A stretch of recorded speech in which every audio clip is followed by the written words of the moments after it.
Hello guys, in this video I'm going to show you the process for creating the ancient mystical creature called the Chanka. That's basically a fish-headed snake that lived in the sacred waters of the cenotes. The first thing I did was sketching some thumbnails. These are supposed to help me with my composition and values.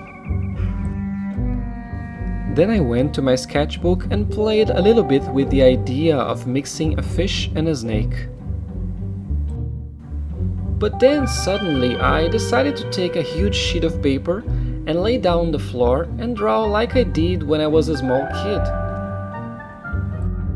Okay, so one of the reasons I did this is because it's just so fun. You don't have to limit yourself with the size of the paper, you don't need to worry to make anything that looks good because it is on your sketchbook. But the technical reason behind this is that sometimes when you are kind of stuck with some idea, it's very good to change your perspective. Try changing your materials, try changing the environment, and look at it in a different way. So I got back to my sketchbook and made a different drawing for the chunky creature. I'm still doing it very loosely as I don't need anything refined at this moment.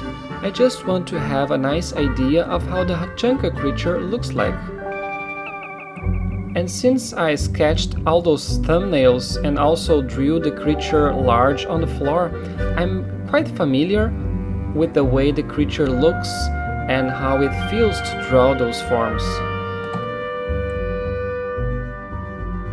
So for this painting I will be using this Hanle Mule paper, which is a watercolor paper and is hot press, which means that the texture is very smooth, which allows me to go very deep into details and I don't get all that gritty and rough texture. So it's a good paper that I recommend.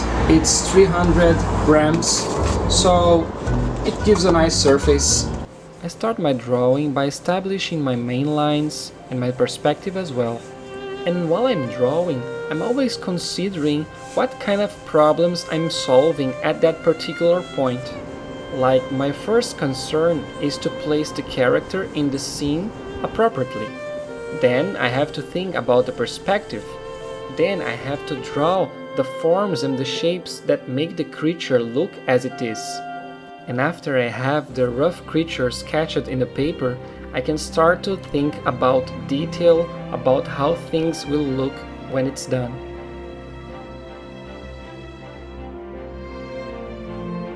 Since we'll be painting this in watercolors, it's better to tape the drawing into a hard surface like this wooden board. And now, finally, let's start the painting! When painting in watercolors, I usually start with the light colors first. One thing you should know about watercolors is that generally they can only darken the painting.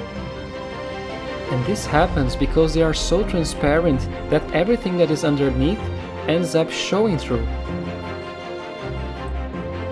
When working this way in watercolors, I don't really follow any kind of rules like painting the background first and the character later. I paint them quite simultaneously because that helps me to understand how the character is looking in relation to the background. After I have established my main areas of color, I will switch to a smaller brush and start to make some lines to define more my forms and my volumes. I will kinda rework several areas in order to make them tighter. My idea here is to keep working back and forth and try to render the areas more and more accurately as I go on. I will try to create more contrast by differentiating the lights and shadows. For my highlights, I do like to use a white gouache or then a white Posca pen. The good thing about using gouache or white Posca is that you can trace your highlights and then you can smudge their edges with your finger, and this creates a very nice quality to the highlights that you can also color later with colored pencil or extra layers of watercolor on top. But always take a step back to make sure that your painting is also looking good at distance. And when everything looks good at distance and close, then that means you're done.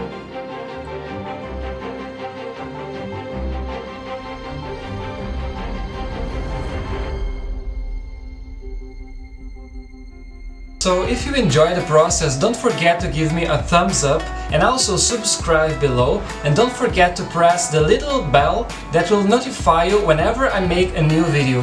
So I see you soon. Bye bye!